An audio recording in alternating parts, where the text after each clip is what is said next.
مساء الخير. تابعنا ماتش الاهلي وانبي. ماتش الاهلي كان مستواه سيء جدا. والفضل يرجع لكولر. ماتش وحش. بس اللعيبه مش في مستواها. اللعيبه ما بتلعبش في اماكنها. تشكيل غلط، تشكيل جديد من نوعه. يعني احنا توقعنا امبارح تشكيل من وجهة نظر كولر. نزل يعني فوجئنا بتشكيل ما جاش في بال في حد في مصر. يعني ما جاش في دماغ اي حد. بدأ كهربا بقاله 3 سنين او 4 سنين ما بيلعبش وينج ليفت. ما بيلعبش في الجناح الشمال. بدأ النهارده عشان موديست يلعب، فبدأ بكهربا في الجناح الشمال اللي هو بقاله سنين السنين بيلعب مهاجم. بس لازم يعني لازم نفتكس عشان موديست يلعب. كريم الدبيس يعني معرفش عمل جريمة ايه، اللي هو في عز ما يبقى الباك ليفت بتاعك الاساسي غايب اللي هو علي معلول، كريم الدبيس برضو ما يلعبش. نجيب خالد عبد الفتاح نلعبه باك ليفت لو مش مركزه. نجيب عمر كمال عبد الواحد لو مش مركزه يلعب باك ليفت واللي مش متأهل في افريقيا. طب احنا لو حصل لنا مشكله في افريقيا في الناحيه الشمال، ما كريم الدبيس هو اللي هيلعب المفروض يعني. كريم الدبيس لعب اكتر من ماتش مهم وكان كويس جدا. اوفراته كويسه، بيشوط بيروح بيدافع كويس بيهاجم. هو عمل ايه طيب يعني؟ في جريمه عملها انت بتعاقبه وتعاقب الجمهور يا كولر؟ انا بجد مش فاهم ايه اللي بيحصل. زي احمد عبد القادر. احمد عبد القادر الموسم اللي فات من احسن اللعيبه اللي كانوا معاك. الموسم ده مجمده تماما. احنا خلاص الاهلي لعب فوق لعبنا السنه دي حوالي 30 ماتش، احمد عبد القادر ما دخلش فيهم ولعب 10 دقايق على بعض. هو افتكروا النهارده الحمد لله ونزله. بس بكم الاصابات اللي عندك دي، هو احمد عبد القادر ايه الجريمه اللي عملها؟ انت بتخسر لعيب زي ده ليه؟ موهبه كبيره تخسرها ليه؟ دورك كمدرب العيوب اللي عنده انت اللي تعدلها، انت المدرب. رضا سليم، مفيش اتنين في مصر يختلفوا على مستوى رضا سليم واللي شفناه في الدقايق الصغيره اللي لعبها في الماتشات اللي فاتت او في بدايه الدوري. رضا سليم ازاي يقعد احتياطي؟ يعني ازاي جت في دماغ كولر اللي هو يقعد رضا سليم احتياطي؟ ده مش طبيعي. يعني اللي بيحصل ده والله ما طبيعي، فعلا مش طبيعي. كوكا عنده شكوى، عنده شكوى وعنده اجهاد وعنده الام في رجله. ليه يلعب ويطلع بالمنظر ده؟ ال- شكله النهارده ما كانش كويس بس هو مشتكي من قبل الماتش. ليه نجبره يلعب واحنا بنعمل روتيشن بنريح لعيبه؟ ولا ايه اللي في دماغك؟ يعني انت بتريح لعيبه؟ لو بتريح لعيبه وبتعمل روتيشن، الغريب اللي بتعمله هو كولر مبدئيا ماشي على خطى موسيماني. لو بتعمل روتيشن وبتريح لعيبه، بتريح اللعيبه. محمد هاني ايه موقفه؟ محمد هاني ليه بديله عمر كمال عبد الواحد واكرم توفيق وكريم فؤاد. طب ما تريحه؟ ولا ده مش روتيشن؟ موديست بيلعب ليه في الاهلي؟ دي صفقه فشلت. وعندك وسام وكهربا هما اللي مكملين. طلع ناشئ من تحت اولى بالفرصه دي. موديست كده كده ماشي، موديست كده كده مش مكمل. موديست الجناحين بيتظلموا وموديست بيلعب. كهربا كان بيلعب جناح ويجري يلعب هجوم. وطاهر كان كويس. بس ما فيش مهاجم، ما فيش فيرود. تشكيل عجيب من كولر، تأليف من كولر. كولر ماشي على خطى موسيماني. كولر بيضيع الدوري بسهولة. نقط واضحة، يعني بكل سهولة بيضيعها. ماتش البنك الأهلي ألف في التشكيل برضو، بعد الدقيقة 90 اتغلبنا. الماتش النهاردة بعد الدقيقة 90 انبي تعادل معانا. هو بالكورتين اللي راحهم والدفاع فضيحة. خط الدفاع النهاردة يعني خط دفاع سيء. رامي ربيعه ما بتريحوش ليه بدل ما انت بتعمل روتيشن وبتريح اللعيبه؟ محمود متولي بقى له سنه ما لمس الكوره، ما تلعبه. يعني رامي ربيعه معروف اللي اصاباته كتير اصلا، بتضغط عليه ليه؟ ما عندكش غيره. رامي ربيعه ما خرجش من الملعب من ساعه ما ياسر ابراهيم اتصاب. رامي ربيعه اساسي.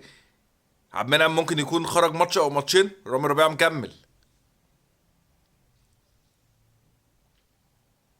هو التشكيل النهارده كان مصطفى شوبير باك ليفت، عمر كمال عبد الواحد، في الدفاع عبد المنعم وربيعه، في اليمين محمد هاني، نص الملعب كوكا ومروان عطيه وقفشه، وينج شمال آه، محمود عبد المنعم كهربا، اليمين طاهر محمد طاهر، وكان بيبدلوا مع بعض. بعد ربع ساعه بدله كذا مره، يعني واكتر من مره بدله. وقدام مودست.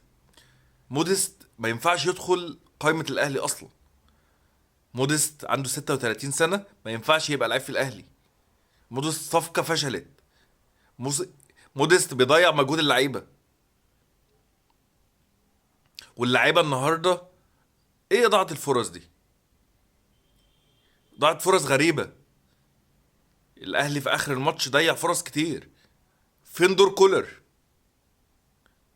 ولا كولر الواضح اللي هو لازم يعمل روتيشن غريب، يستبعد لعيبه يبقى عنده شخصيه. كريستو بره، احمد عبد القادر بينزل اخر 5 6 دقايق. عمالين نخسر في لعيبه ولعيبه كويسه. طب وليه؟ يعني ليه بيحصل كده؟ ايه اللي حصل؟ لازم اوقف مع كولر، لازم اداره الاهلي تقف مع كولر. ايه اللي بيحصل؟ كولر بقاله فتره من اول الموسم الاهلي مش كويس، الاهلي وحش. الكارثه جايه، هي بتتاجل. في الدوري الافريقي الاهلي كان في قمه السوق، متوشه كتير في دوري ابطال افريقيا الاهلي وحش جدا. في الدوري الاهلي وحش جدا. السوبر الافريقي الاهلي خسره في اول الموسم، الاهلي كان وحش. من بدايه الموسم في حاجه مش مظبوطه. كولر بيفكرني بفايلر من بعد الكورونا. فايلر بعد الكورونا تحول لكده، لمدرب بيعمل حاجات غريبه. هو يعني دي المدرسه السويسريه عموما. هو ايه اللي بيحصل؟ انت واحده واحده هتلاقي نفسك في قد الدوري. هو اداره الاهلي وكولر عارف اللي هيلعب السنه الجايه دوري ابطال افريقيا، اللي هو اللي هيبقى الاول، هيتحدد بناء على نتائج الدور الاول او ترتيب الدور الاول. يعني باللي بيحصل ده ممكن ما نلاقيش الاهلي السنه الجايه في دوري ابطال افريقيا. هو ده بجد؟ يعني اللي بيحصل ده طبيعي؟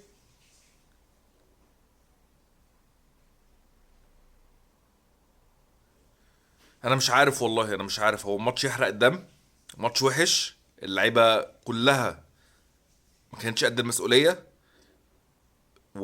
يعني اللي يتحاسب عن الماتش ده والماتشات اللي فاتت كولر، مارسيل كولر. المشكله عنده. انت طلعت مروان عطيه ليه؟ يعني في حد يسيب لهم خط النص الانبي بيطلع مروان عطيه؟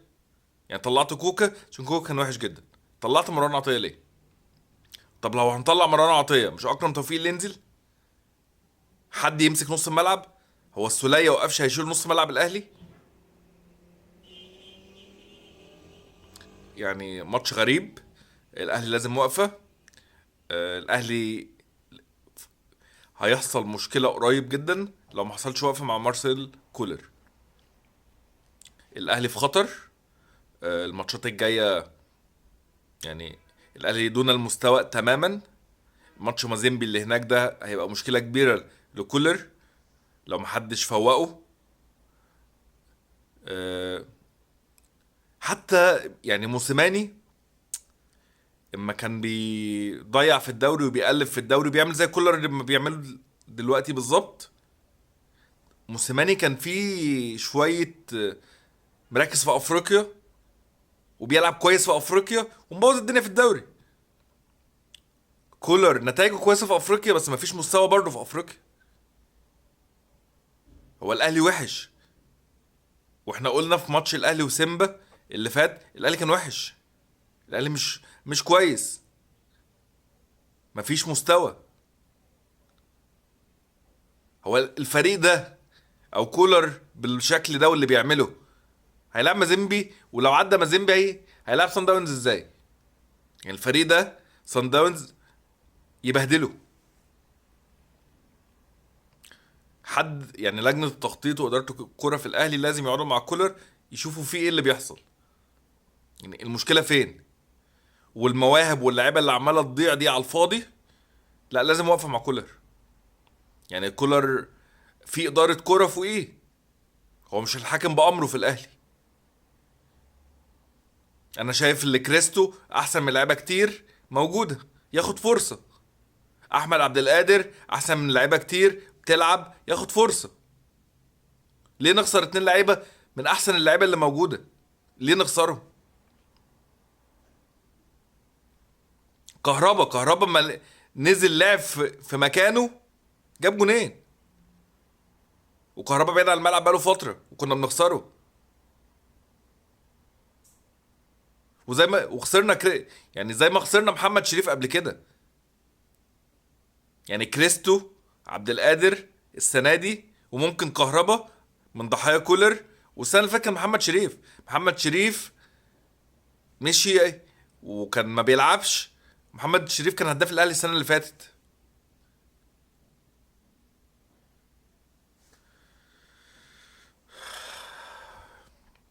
والاهلي كده كده في مطحنه مطوشه، كل 3 ايام الاهلي هيلعب. وكولر يعني مش عايزين افتكاسات لعب اللعيبه في مراكزها. ولازم نعرف قصه كريم الدبيس، يعني اداره الاهلي لازم تقعد معاه. ايه اللي حصل؟ في ايه؟ احنا لو ركزنا يعني ديبيس، عبد القادر، كريستو، لعيبه صغيره في السن، اي فريق في مصر يتمنى لعيب فيهم. انت بتضيع مواهب، انت بتضيع مواهب تشيلك سنين. هنقول عبد القادر وكريستو لعبهم فردي، فين دور المدرب؟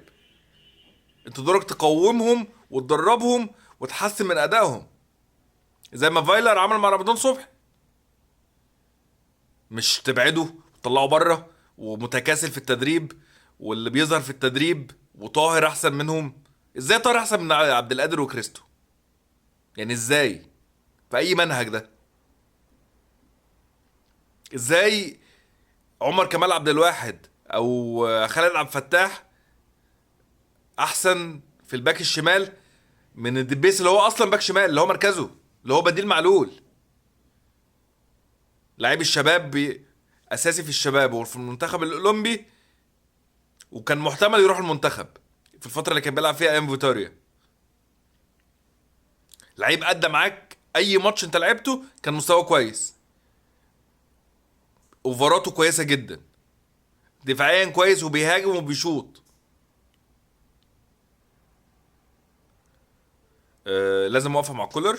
طولت عليكم في الحته، يعني الماتش يحرق الدم، فطولت عليكم في الحته دي. تقييمات اللعيبه: شوبير 6، عمر كمال عبد الواحد 6، ربيع ومنعم 5، هاني 7، كوكا 5، مروان عطية 7، قفشة 7، كهربا 8، طاهر 7، مودست 0. لو في وممكن ماينص 1، يعني ممكن -1. مودست ده لو كنت اديت فرصة لمحمد رأفت الناشئ كان زمانه بقى قد مودست 1000 مرة. زعلوك بدل ما طلعته إعارة كنت اديته فرصة بدل مودست واعتبرته الصفقة الجديدة، كان زمانه قد مودست مليون مرة. طلع فيرود من تحت بدل ما انت مش مقتنع باللي عندك. ومفيش وعند، يعني كولر بيعند عشان هو اللي مختار مودست. على حساب مين؟ على حساب النادي. ده بالنسبه لماتش الاهلي وانبي. آه في فيديو انتشر في الساعات الاخيره لشتيمه جمهور الزمالك لتركي آل شيخ. في ماتش فيوتشر امبارح. انتشرت فيديوهات كتير، عبارات مسيئة لتركي آل الشيخ. تركي آل الشيخ بيتشتم من جمهور الزمالك. الفيديو منتشر جدا. مش عارف هما بيشتموه ليه، يعني معرفش السر اللي هما بيشتموه ليه. الراجل طلع قال الحقيقة، يعني الراجل ما عملش اي حاجة. في ماتش اهلي وزمالك كان هيتلعب في السعودية، بناء على كلام تركي آل الشيخ ده اللي يعني اللي فكروا في كده في مصر. اتحاد الكرة في مصر هو اللي عرض الفكرة على السعودية او الاتحاد السعودي او لجنة الترفيه، الماتش يتلعب هناك. اتبعت جواب للاهلي وللزمالك، ماتش الاهلي والزمالك الدور الاول والدور الثاني هيتلعبوا في السعودية. الاهلي رد بجواب بالموافقة والزمالك رد بجواب بالموافقة، والاتنين اتفاوضوا على فلوسهم والاتنين وافقوا. احمد سالم ومجلس ادارة الزمالك حبوا ياخدوا اللقطة. اتعرف ان الموضوع فشل عشان الفيفا رفضت، يعني الفيفا رفضت الفكرة اللي هو ماتش في دوري محلي يروح يتلعب في قارة تاني. وإدارة الأهلي وإدارة الزمالك واتحاد الكورة عرفوا الموضوع ده قبل البوست بتاع أحمد سالم بيومين. مجلس إدارة الزمالك وحسين لبيب وأحمد سالم حبوا ياخدوا اللقطة، عملوا بوست اللي هو احنا مش هنروح نلعب في السعودية وهنلعب في القاهرة، والماتش الزمالك اللي منظمه واحنا مش موافقين، ويوم 15 ابريل احنا موجودين في استاد القاهرة. حبوا يعملوا اللقطة. الراجل طلع اتكلم وقال الحقيقة. هو غلط في ايه؟ يعني المرة دي هو غلط في ايه؟ انتوا بتشتموه ليه؟ عيب، والله عيب. بيتشتم بأفظع الألفاظ وهو ما عملش حاجة. هو طلع وضح الصورة، كان يكذب، كان يقول الزمالك فعلا رفض وكلام احمد سالم صح. هو حسين لبيب ولا احمد سالم ولا اي حد من مجلس اداره الزمالك استجرى او طلع يرد بكلمه؟ في حد من اداره الزمالك طلعت اتكلمت؟ مفيش، عشان هو كلامه صح. والبوست ده لو كان نزل ولا تركي آل الشيخ كان طلع يتكلم ولا كان حصل موضوع ولا كان حصل اي حاجه، ما كانش هيبقى في حاجه اصلا. مجلس لبيب حب ياخد اللقطه، جت على دماغهم. والجمهور، يعني الجمهور هو اللي هيتحبس زي ما حصل في جمهور الاهلي قبل كده. ليه يعني ليه بتضحوا بجمهور الزمالك؟ ليه بسببكوا، يعني بسبب مجلس الإدارة وتهور مجلس الإدارة تضحوا بجمهور الزمالك وتحطوه في مشاكل؟ مجلس إدارة حسين لبيب تسبب دلوقتي اللي الجمهور بيشتم تركي آل الشيخ وفيديوهات منتشرة في كل السوشيال ميديا. أي حد، أي شاب هيتحجز أو هيحصل له مشكلة، هو حسين لبيب هينفعه ولا أحمد سالم ولا أي حد؟ أكيد لأ. طب ليه بتضحي بجمهورك؟ زي الاخ اسمه ايه، احمد الطيب. في واحد اسمه احمد الطيب مذيع. المذيعه في برنامج العرافه بتساله، بتقول له انت ما بتحبش جمهور الاهلي ليه، او ما بتحبش الاهلي ليه، او ما بتتكلمش على الاهلي ليه؟ بيقول لكم دينكم ولي ديني. ده راعي التعصب في مصر. هو هيبقى ليه فيديو لوحده، يعني الطيب ده هيبقى ليه فيديو لوحده هنتكلم عليه لوحده. بس ايه الرد ده؟ انت ازاي تتكلم كده؟ هو ما يحصل مصيبة ما بين الجماهير انت بتبقى فين؟ ما انت بتبقى في قطر، يعني انت ما بتبقاش موجود هنا. وبتدخل، يعني ايه الرد ده اصلا؟ انت بتدخل الدين، يعني انت قصدك جمهور الاهلي ايه؟ او قصدك النادي الاهلي ايه؟ ايه علاقة الدين واللي انت بترد الرد ده؟ اتقوا ربنا، اتقوا ربنا في الناس والجمهور، سواء جمهور اهلي او جمهور زمالك. انتوا كده كده قاعدين مش في بالكوا. ما- بس اي شاب هيروح او اي حد من الجمهورين هيروح ليه اهل، حرام عليكم.